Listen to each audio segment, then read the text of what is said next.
En los próximos minutos voy a desarrollar el tema de la manipulación del lenguaje como arma política y me van a permitir ustedes que empiece leyendo unas líneas de una de las novelas clásicas del siglo XX. Dice así: desperdigados en Londres había solo otros 3 edificios de tamaño y apariencia parecidos. Empequeñecían de tal modo la arquitectura de los alrededores que desde el tejado de las casas de la Victoria se divisaban los 4 a la vez.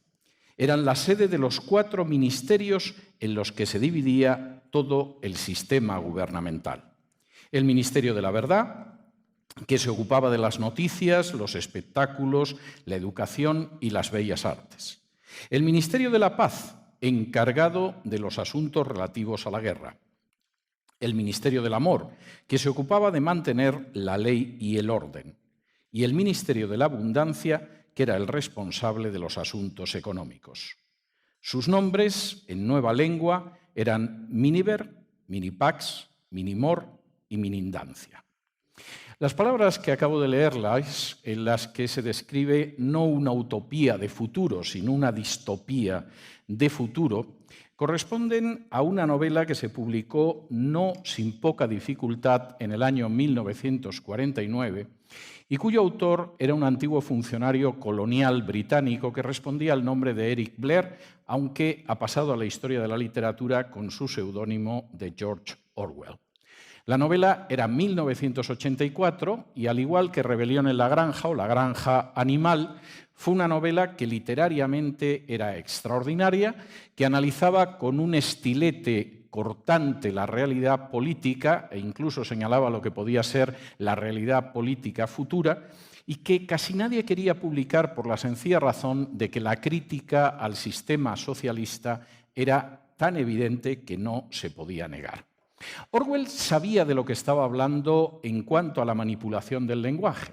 Podía expresar de una manera que, si uno no leyera el resto de la novela, resultaría cómico cómo se manipulaba a la población simplemente desde los 4 ministerios que formaban el gobierno de ese ente futuro, de esa Inglaterra socialista en la que vivía el protagonista de su novela. De manera bien significativa, el Ministerio del Amor se ocupaba de la ley y el orden.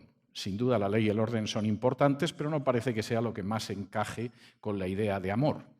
El Ministerio de la Paz era precisamente el ministerio que se dedicaba a la guerra. El ministerio de una población de manera consciente y cruel, muerta de hambre, era precisamente el Ministerio de la Abundancia. Y el Ministerio de la Verdad se ocupaba de actividades como los medios de comunicación o las artes, que no eran nada más que canales indiscutibles de mentira y manipulación. En ese sentido, la manipulación del lenguaje era tan absolutamente clara que Orwell se permitió inventar palabras como la famosa double tag o doble lengua, que permitía manipular el lenguaje para que el lenguaje dijera exactamente lo contrario de lo que se suponía que debía decir. Y, por cierto, en ese mundo en el que Orwell describía cosas extraordinarias, tengo que decir que hace unos años descubrí con enorme sorpresa que Orwell, más que inventar sobre el futuro, en muchos aspectos simplemente describía la realidad que él había vivido en España. No voy a relatar el final de 1984 porque supongo que entre los asistentes puede haber gente que no haya leído el libro y no sería elegante destriparles su conclusión. Pero para aquellos que hayan leído 1984 y que conozcan el final, tengo que decirles que la tortura pavorosa que George Orwell relata en las últimas páginas de su novela es una tortura que efectivamente se aplicó en España, que la aplicaron los agentes de Stalin y que en uno de mis libros, en Checas de Madrid, yo reproduzco gráficamente lo que es el manual del NKVD para actuar en la Unión Soviética y, por supuesto, también en España, y aparece dibujada de manera muy clara la misma tortura a la que se ve sometido el desdichado Wilson en 1984. George Orwell imaginaba el futuro, pero desde luego no imaginaba que la manipulación del lenguaje fuera un arma política. ahí no trazaba el futuro. Describía un pasado que él había vivido en España en 1937, donde estuvo a punto de ser fusilado no por el ejército de Franco contra el que combatía, sino por los agentes de Stalin en Barcelona, y por supuesto estaba marcando algo real, una de las grandes armas desde el siglo XX para conseguir someter a los demás políticamente es la manipulación del lenguaje. En los próximos minutos quisiera detenerme en algunos de los movimientos ideológicos que han utilizado esa manipulación del lenguaje, esa doble lengua, esa desvirtuación de la realidad para poder avanzar en términos políticos. Y en ese sentido son algunos de ellos anteriores a Orwell, pero orwellianos hasta la médula, y otros posteriores a Orwell y parece ser que discípulos aprovechados. En primer lugar, la utilización, la manipulación del lenguaje como un instrumento político que va más allá de la mera propaganda y que acaba convirtiéndose en un sistema entretejido de enorme coherencia, de un peso absolutamente irresistible, se produjo con el marxismo-leninismo. Subrayo lo de marxismo-leninismo porque, a fin de cuentas, Lenin era un hereje marxista, enmendó la plana de Marx en algunos aspectos y, por supuesto, lo hizo convencido de que mejoraba la táctica y la estrategia del filósofo alemán. Y en ese sentido, los aportes de otros autores a Lenin, como es el caso, por ejemplo, de Nechayev, no son en absoluto pequeños ni desdeñables. Lenin estaba reformando, recreando el marxismo y permitiría que efectivamente llegara al poder. Y ahí ciertamente parece bastante claro que concibió algunos aspectos de la manipulación del lenguaje como instrumento político. Por ejemplo, el bolchevismo creó por primera vez un término que todavía hoy resulta indispensable en ciencia política, agitprop, agitación y propaganda. Lo que tenía que servirse a las masas no era información, no era educación, no era ni siquiera concientización, lo que había que servir era agitación y propaganda, siguiendo el principio claramente leninista de que la mentira es un arma revolucionaria. Y esto implicó la manipulación del lenguaje desde distintos puntos de vista. Por ejemplo, el marxismo-leninismo consiguió crear palabras mordaza, una forma de manipulación del lenguaje que sigue teniendo un enorme éxito a día de hoy. Había palabras que inmediatamente silenciaban a cualquier persona que quisiera debatir o discutir la situación política que existía, las medidas que se pudieran tomar, etcétera, etcétera. Las palabras mordaza de Lenin inicialmente, que podían ser lo mismo lacayo, que pequeño burgués, que guardia blanca, se encontraron en algún momento con innovaciones verdaderamente extraordinarias, como el uso del término fascista en un sentido totalmente negativo. Tengo que decir que en términos reales el fascismo es un movimiento político de carácter socialista y nacionalista, fundado por el italiano Benito Mussolini y que tiene unas consecuencias, una definición y unos límites muy claramente fáciles de delimitar. Lo que tuvo, sin embargo, muy claro el marxismo-leninismo a partir de Stalin es que eso era indiferente. Fascismo era la palabra mordaza que permitía manipular el lenguaje y silenciar, denigrar y condenar a la muerte civil y quizá a la muerte física a aquellos que no estuvieran dispuestos a rendirse al estalinismo. Fascista, por supuesto, era Mussolini, que lo era. Fascista, por supuesto, era Hitler, que no era exactamente fascista, pero que tenía muchos puntos de paralelo con el fascismo italiano. Lo podían ser otros movimientos que sí se consideraban herederos de Mussolini. Pero fascistas eran también los socialdemócratas alemanes, que no estaban dispuestos a rendirse a las órdenes de Stalin. Y de manera claramente miope, pero innegablemente manipuladora, la llegada al poder en 1933 de Hitler vino facilitada por el hecho de que los socialdemócratas alemanes se convirtieron en socialfascistas por obra y gracia de los agentes de Stalin. Las palabras Mordaza, y vamos a ver alguna más en el futuro, funcionaron. Y funcionaron además de tal manera que hoy en día fascista es cualquiera que se oponga a supuestos, presupuestos o compuestos de la izquierda. Y en ese sentido fascista puede ser Margaret Thatcher, George Bush, Ronald Reagan o, en fin, si ustedes se ponen, hasta el Papa Juan Pablo II. En última instancia, cualquiera que no encaje en esa visión. Y sigue siendo una palabra que asusta mucho, por ejemplo, en mi país. Cualquier persona liberal o conservadora al que tachen de fascista, es posible que al menos por unos minutos consigan imponerle un silencio verdaderamente amargo y sepulcral.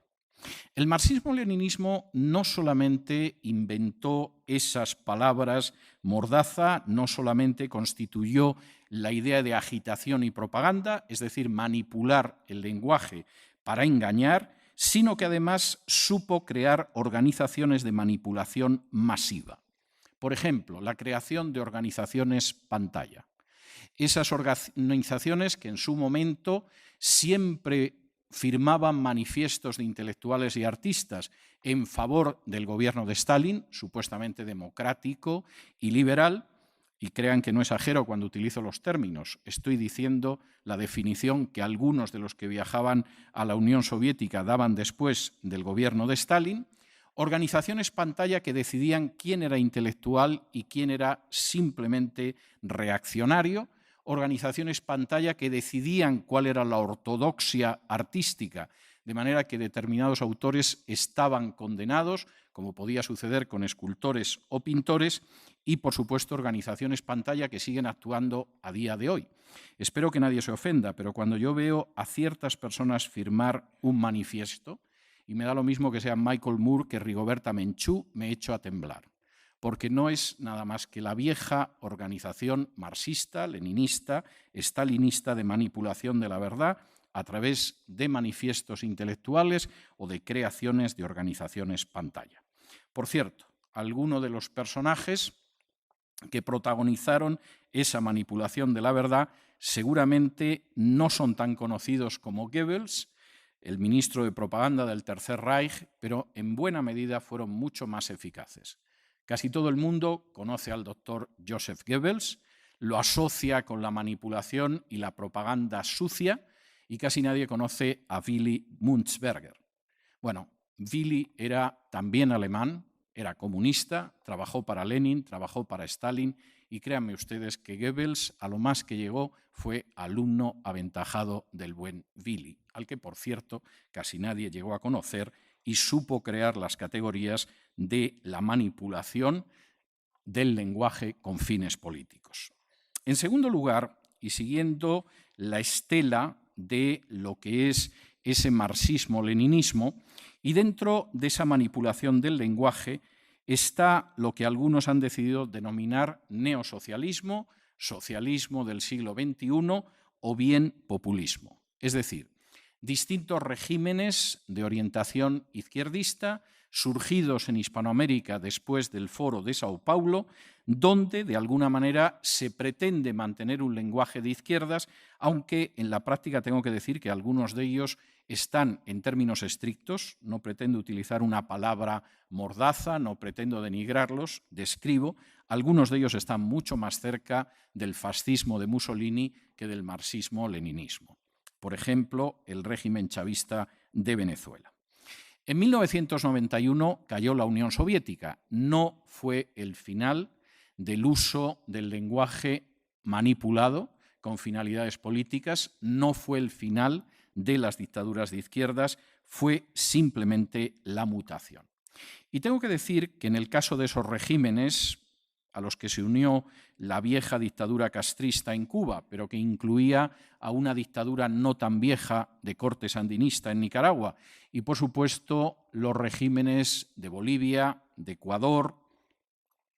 En estos casos, verdaderamente el elemento orwelliano es casi radiográfico.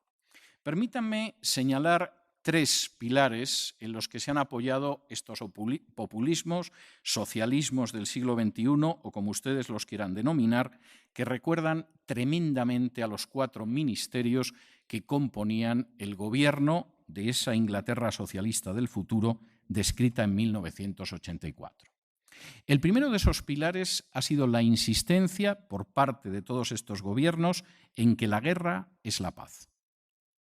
Y curiosamente, a pesar de que todos ellos han insistido, el caso de Cuba es añejo, pero habría que añadir la Venezuela de Chávez, habría que añadir la Nicaragua de Daniel Ortega, habría que añadir la Bolivia de Evo Morales o el Ecuador de Correa, en que todos son grandes defensores de la paz.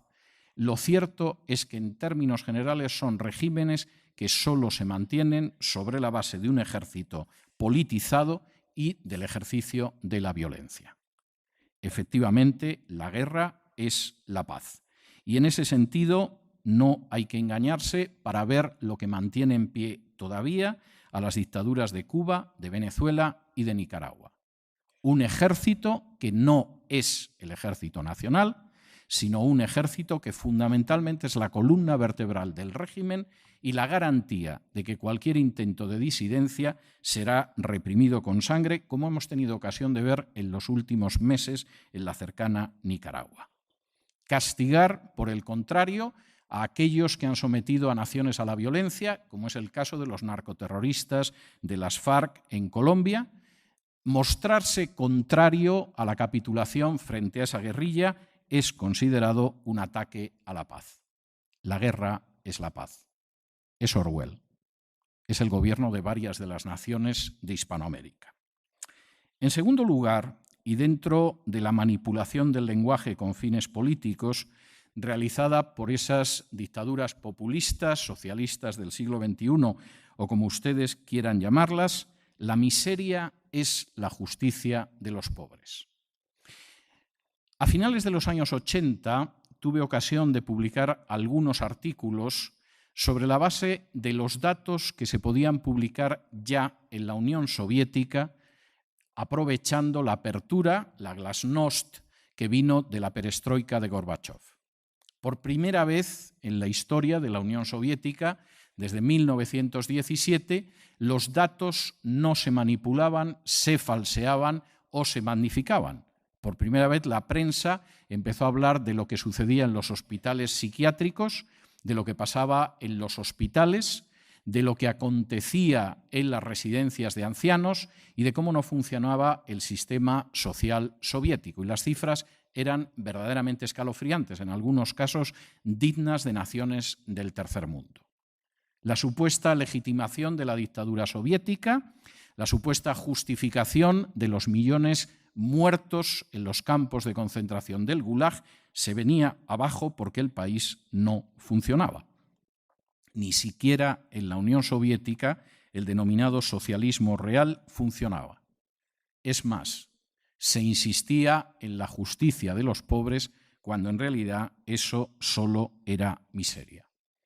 Y por supuesto, un caso mucho peor y que además ha pervivido a la caída del muro de Berlín es el de Cuba, y es algo que se sigue multiplicando en estos regímenes. En términos generales, lo que se presenta como la justicia de los pobres no es nada más que la miseria de las poblaciones que surge de estos mismos sistemas.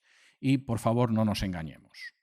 La culpa de la miseria en Hispanoamérica no la tiene el sistema capitalista, aunque solo sea porque en Hispanoamérica rara vez ha habido libre mercado, rara vez ha habido libre competencia, rara vez ha habido independencia judicial y rara vez los beneficios no han seguido el sistema colonial. Es decir, los beneficios económicos derivan no de la libre competencia y del libre mercado, sino de la cercanía del poder. Algo que, por cierto, Daniel Ortega en su segundo mandato ha comprendido como pocos. En ese sentido, y de nuevo la idea es bastante clara, el segundo pilar de la manipulación del lenguaje, los populismos, en el socialismo del siglo XXI, es que la justicia de los pobres, lamentablemente, lo que oculta es la miseria de los pobres y de los que no lo eran antes de la revolución. El tercer pilar es que las tinieblas son la luz. Y de nuevo, aquí nos encontraríamos ante un proceso orwelliano.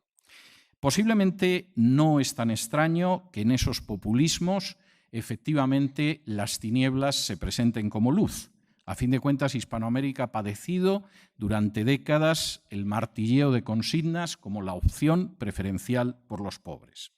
Y hay que reconocer que para cualquiera que haya leído a los teóricos de la teología de la liberación, esto no puede ser sorprendente. Quien leyera en los años 80 el libro de un franciscano brasileño llamado Frei Beto y titulado Fidel y la Revolución, encontraría no un análisis de la dictadura castrista a la luz de la Biblia, encontraría más bien cómo manipular los evangelios, especialmente para justificar la peor dictadura que había sufrido hasta la época Hispanoamérica. Quien leyera a los hermanos Boff, no solo Leonardo, que últimamente anda hablando de la diosa madre tierra y de Gaia y de cosas parecidas, sino también a Clovis, por ejemplo, su manual Cómo hacer teología de la liberación, recordará que efectivamente dice que el texto que se utiliza para hacer teología de la liberación es la Biblia, pero aplicándole la metodología marxista. Yo tengo serias dudas de que Leonardo Boff haya leído en toda su vida a Marx. Les soy absolutamente sincero. Creo que su marxismo es una especie de marxismo-leninismo de tercera categoría, más cercano a lo que haya podido ir a los castristas cubanos o a los sandinistas nicaragüenses. Pero en cualquier caso, sus pretensiones eran que la teología se hacía sobre la base de la Biblia más los instrumentos de análisis del marxismo. Y posiblemente en ningún país ha funcionado más esa manifestación de las tinieblas como la luz que en Nicaragua, quizá porque Nicaragua durante más de 40 años ha sido el tubo de ensayo de la teología de la liberación. Hay cosas en Nicaragua que realmente exigirían el talento literario de Miguel Ángel Asturias o de Gabriel García Márquez como para poder creer que no son falsas, y la verdad es que son verdaderas. Que el personaje más importante de la clase política nicaragüense sea una mujer como Rosario Murillo, esposa de Daniel Ortega, que aparte de ferviente católica es bruja, entiendan esto no en un sentido peyorativo que no me permitiría nunca al hablar de una mujer, sino porque pertenece a la junta directiva de una organización internacional de brujas, lo que explica, por ejemplo, los brazaletes que suele llevar, que sea una persona que al mismo tiempo que se dedica a lanzar hechizos públicos o maleficios públicos sobre los enemigos de su marido, afirme que la Virgen ilumina a Daniel Ortega, que haya conseguido algo tan extraordinario como que el gran opositor de la dictadura sandinista en los 70, el cardenal Obando, acabara siendo un pilar de la dictadura sandinista, que haya logrado que efectivamente el lema que define a la dictadura sandinista sea «Viva Nicaragua cristiana y socialista», que nos diga que en realidad lo que vive Nicaragua es la revolución del amor y que se haya preocupado de que veamos al dictador Ortega yendo a misa todos los domingos. Si eso no es una presentación de las tinieblas como luz, sinceramente yo tengo serios problemas para saber qué ejemplo podría ser mejor. En ese sentido, los populismos, las dictaduras del siglo XXI, el socialismo del siglo XXI ha conseguido manipular el lenguaje de una manera que resulta absolutamente aterradora.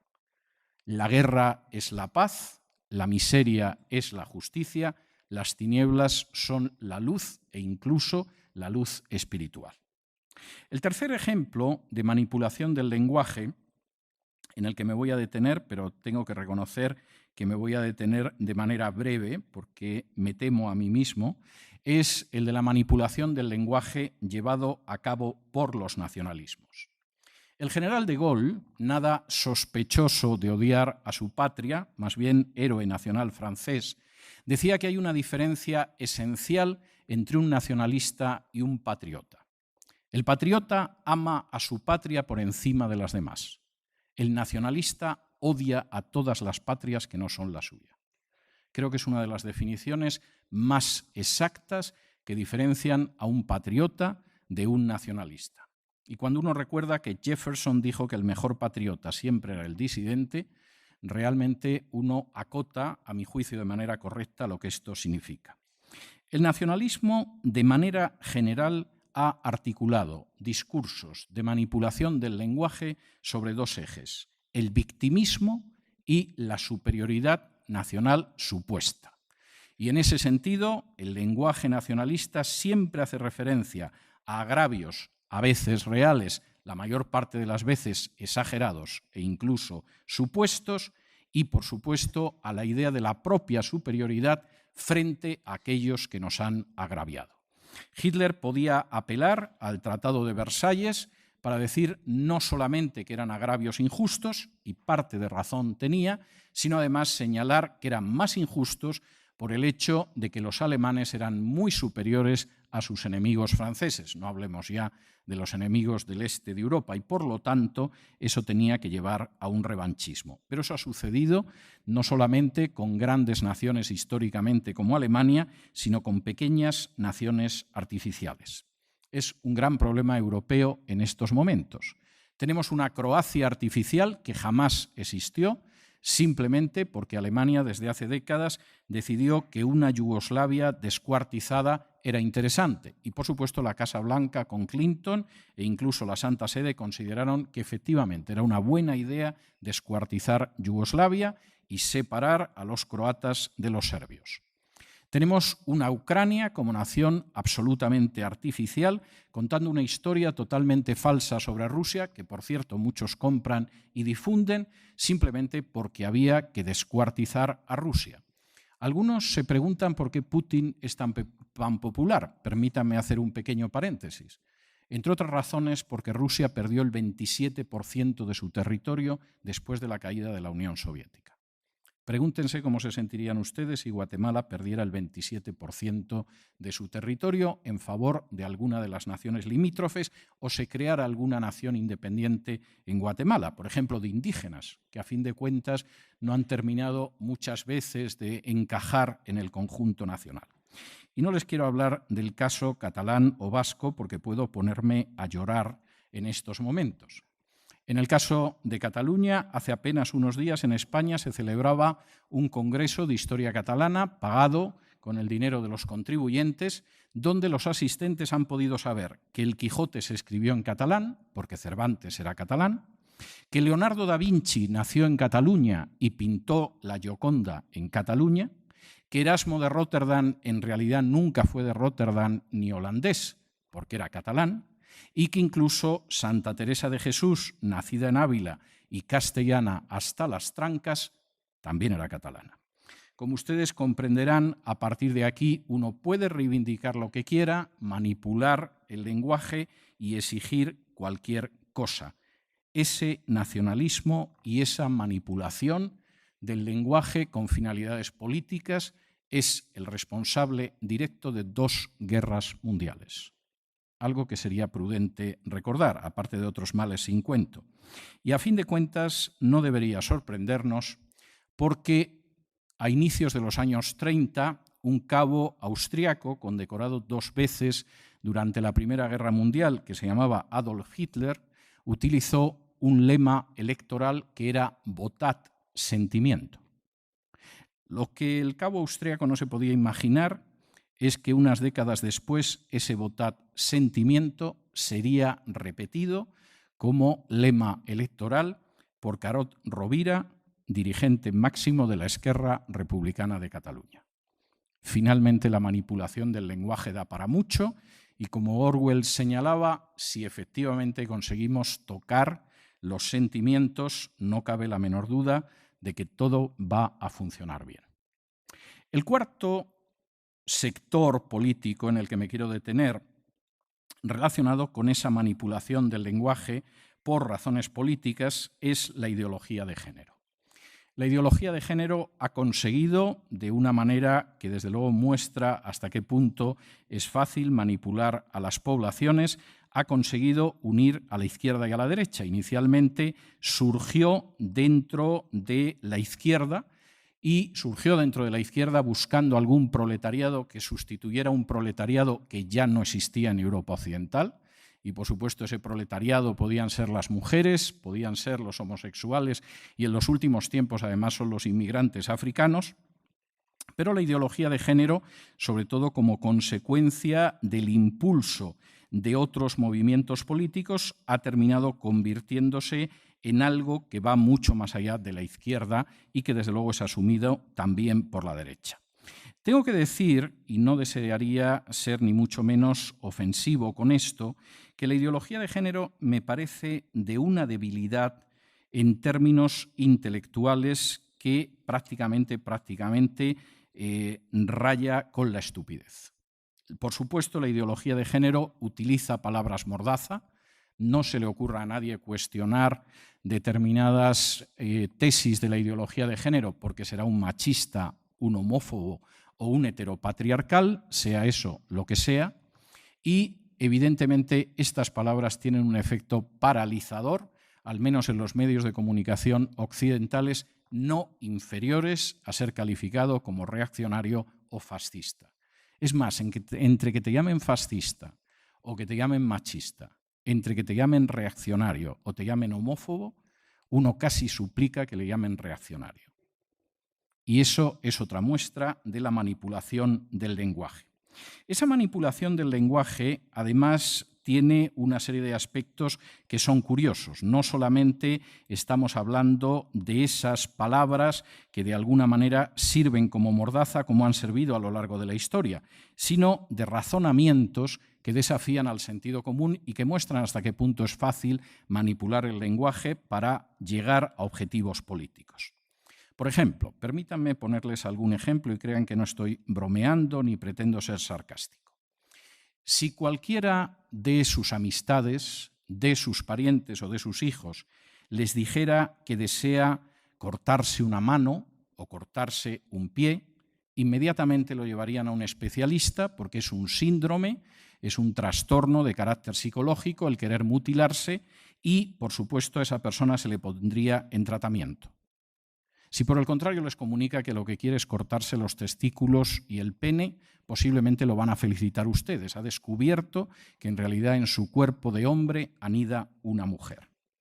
Si en algún momento su hija llegara a casa y le dijera: papá, me miro en el espejo y me veo como un hipopótamo, y ustedes le dijeran: hija, apenas pesas 40 kilos, papá, no voy a comer más, me miro en el espejo y me veo como un hipopótamo, ustedes llevarían a su hija a un especialista porque la anorexia es una grave enfermedad. Pero es posible que si su hija llega y les dice: papá, ya no soy Carmela, soy Carmelo, la feliciten porque ha descubierto lo que hay en su ser, aunque obviamente su ADN sigue gritando a voces que por mucho que la mutilen y mucho que la hormonen, sigue teniendo el mismo sexo con el que nació. Y por supuesto, y esto es bastante claro, esto no lleva solamente a situaciones que a uno le dejan absolutamente pasmado, sino argumentos que confieso que a mí me producen un profundo estupor. Por ejemplo, si se quieren, ¿por qué no van a casarse? A algunas personas les parece que esto es un argumento válido. Parece ser que durante milenios el género humano en distintas culturas nunca lo pensó. Más bien pensó lo contrario. El simple hecho de casarse no es en absoluto un motivo para tolerar ciertas formas de matrimonio. No toleramos el matrimonio entre hermanos, aunque es posible que un hermano y una hermana se quieran tanto como para mantener relaciones sexuales y querer vivir juntos. Se dan muchos casos e incluso hay obras literarias meritorias desarrollando ese tema. Por supuesto, no consideramos que puedan casarse un padre y una hija o una madre y un hijo. Eso para las tragedias griegas está bien. Pero evidentemente consideramos que no es suficiente como para dinamitar la institución del matrimonio y, sin embargo, hemos aceptado que eso es lógico. Por supuesto, en el punto al que hemos llegado en Europa, y se lo puedo anunciar, ya en los últimos meses se nos está anunciando que no solamente el matrimonio entre dos personas del mismo sexo es deseable, en los países en los que se ha legalizado, sino que además el sexo con niños es totalmente tolerable, incluso deseable. Y el argumento es muy claro. ¿Quién va a adiestrar mejor sexualmente a un niño que un adulto? Y la pregunta es, ¿por qué tiene que adiestrar sexualmente a un niño ningún adulto? Aunque fuera la tesis que sostenía Michel de Foucault y que, por supuesto, además lo hacía sin ningún problema en programas de radio y televisión. Y las plataformas partidarias de las relaciones sexuales con niños porque se supone que si un niño de 6 años puede decidir cambiar de sexo, ¿por qué no podría tener relaciones sexuales con un adulto?, forman parte de esa ideología de género. Ideología de género, por cierto, liberticida como todas las ideologías que en un momento determinado manipulan el lenguaje. Ninguna ideología que manipula el lenguaje sistemáticamente cree en sus posiciones y mucho menos en que van a ser aceptadas masiva y responsablemente por la sociedad, aunque tenga un aparato colosal de propaganda. Es verdad que mucha gente se dejó manipular en la Rusia soviética, pero hubo que mantener un gulag donde se explotaba como esclavos a millones de personas y donde se fusiló a millones de personas, porque si no, eso no se podía mantener. Es verdad que mucha gente fue entusiasta del nacionalismo de Hitler, pero lo primero que hicieron fue crear una red de campos de concentración como la red de campos de concentración soviética, porque es que hay gente que sigue teniendo la pésima manía de pensar por su cuenta. Es cierto que el aparato de propaganda que puede haber en Nicaragua, en Cuba, en otras dictaduras populistas, es poderoso, procura expulsar cualquier voz disidente. Pero desde luego las cárceles castristas no se van a abrir por mucho que controlen la información. Saben que hay gente que seguirá pensando. Y en el caso de la ideología de género, después del avance de ciertas novedades legales sin paralelo en la historia de la humanidad, está, por supuesto, el castigo de los disidentes, las denominadas leyes antidiscriminación por razón de género. Si las leyes antidiscriminación por razón de género fueran leyes antidiscriminación por razón de género, quien ahora se dirige a ustedes sería el primero en apoyarlas. Si efectivamente esas leyes castigaran el hecho de que se pudiera discriminar a una persona por su sexo, por su inclinación sexual, por su vida privada, estaría totalmente a favor de esas leyes. El problema es que las leyes de antidiscriminación por razón de género son leyes de inquisición y de castigo frente a aquellos que no se arrodillan ante la ideología de género. En el caso de España, para que vean que no tengo especial interés en cargar contra otras naciones europeas, estas leyes, que rigen en 11 de las 17 comunidades autónomas españolas, en un primer momento castigan a aquellos profesores que no difundan la ideología de género con el hecho de la suspensión laboral. A continuación, los castigan con el hecho de expulsarlos de su puesto de trabajo. Si siguen, por lo visto, en esta línea, por cierto, ya hay directores y profesores de colegios en España que han perdido su puesto porque decidieron que no tenían ninguna obligación moral de adoctrinar en la ideología de género a los alumnos. Si persisten en esto, pueden acabar hasta 2 años en prisión. La policía del pensamiento, de la que hablaba Orwell, desgraciadamente no es algo falso. Y la manipulación del lenguaje para acabar imponiendo ideologías liberticidas es una realidad. Y, por cierto, tengo que ir todavía más lejos. Ha llegado hasta tal punto que para un sector de la sociedad el hecho de suscribir o no la ideología de género es equivalente a respetar o no los derechos humanos. Y esto ha sido también captado por algunos de los populismos hispanoamericanos que en la reforma de la Constitución cubana, donde no se habla de suprimir la pena de muerte, ni de acabar con la censura de prensa, ni de permitir la libre expresión, ni de que haya elecciones libres, ni cosa parecida a ninguna libertad ni ningún derecho humano, una de las reformas va a ser que el matrimonio dejará de ser entre un hombre y una mujer para ser entre cualquiera 2 personas. Los castristas pueden ser criminales, pero nunca han sido estúpidos. Y saben que en esa triste Comisión de Derechos Humanos de Naciones Unidas ahora mismo es mucho más importante la adopción, por ejemplo, de niños por parejas homosexuales que el hecho de que los disidentes se sigan pudriendo de manera miserable y criminal en las mazmorras del régimen cubano. ¿Qué tenemos que hacer frente a esto? Y, por cierto, les adelanto que voy concluyendo. Pues, en primer lugar, ser conscientes del problema frente al que nos encontramos. Por cierto, problema, tengo que decirles, agudizado por el uso de las redes sociales. Yo soy un entusiasta de las redes sociales. Si no hubiera redes sociales, no habría 600.000 personas al día más o menos que escuchan mi programa de radio. Pero las redes sociales se han convertido también en campos de linchamiento de los disidentes. Cualquiera que en un momento determinado entra en Twitter, por ejemplo, ve cómo hay políticos a los que se lincha de la manera más miserable y periodistas a los que se lincha de la manera más miserable y escritores a los que se lincha de la manera más miserable. Y se hace manipulando el lenguaje con finalidades políticas. Frente a esto, hay que adoptar una conducta que desde mi punto de vista es clara. En primer lugar, tenemos que pensar. Esto parece una obviedad, pero crean ustedes que no es algo tan claro en una sociedad donde la manipulación del lenguaje es cada vez más extensa. Y realmente lo único que al final separa al ser humano de otros habitantes de este planeta azul es el hecho de que al parecer es racional.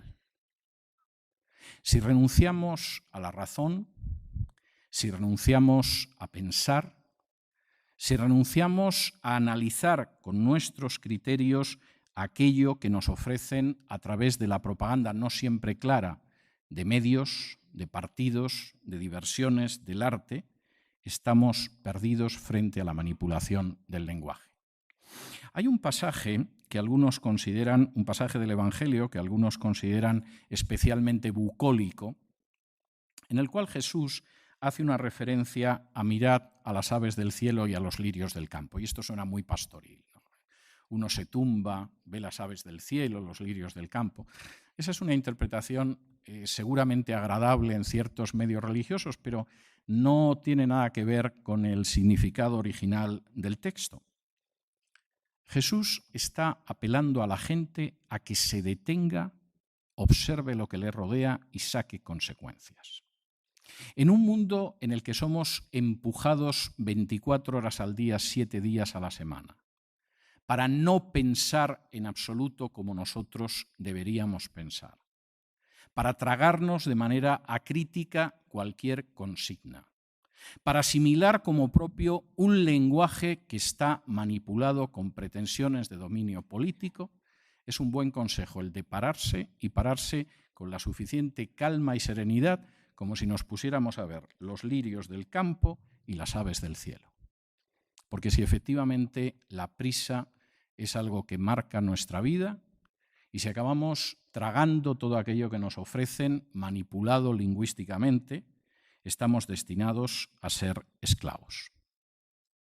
En segundo lugar, y junto con lo que algunos llaman la perniciosa costumbre de pensar, deberíamos al mismo tiempo también ser capaces de examinar todo y poder discriminar y filtrar lo que verdaderamente es bueno de lo que no lo es. Sé que esto exige un cierto esfuerzo intelectual y sé que hay gente que se siente muy mal si tiene que realizar un esfuerzo intelectual, pero verdaderamente no tenemos otro camino si queremos conservar la libertad. Y en tercer lugar, y esto me parece muy importante, tenemos que examinar lo que es verdadero y lo que es falso y observar los efectos que eso tiene sobre la libertad. Una de las citas más repetidas, seguramente más hermosas del Evangelio de Juan, es aquella en que Jesús dice que conoceréis la verdad y la verdad os hará libres. Y es cierto.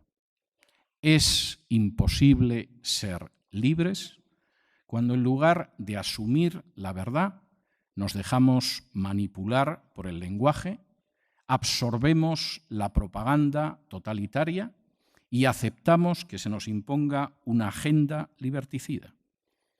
Necesariamente tenemos que pensar, examinar y finalmente observar los efectos de cualquier acción social, política y económica sobre la libertad. Para algunos de nosotros la libertad es extraordinariamente importante. No puede ser suprimida supuestamente para implantar la justicia, porque no hay justicia sin libertad. No puede ser suprimida para llevarnos al paraíso, porque solamente las hormigas se pueden sentir felices en un paraíso donde no hay libertad. No puede ser aniquilada para hacernos prósperos, porque ¿cómo se puede ser próspero cuando no tenemos algo tan preciado como la libertad? Por la libertad merece la pena luchar, combatir, incluso como en mi caso, exiliarse, porque efectivamente sin la libertad no nos diferenciamos del último de los insectos que puebla este planeta. Y eso significa que tenemos que asumir el compromiso de pensar, de buscar la verdad y de asumir esa verdad para ser libres, nosotros y nuestros hijos. Muchas gracias.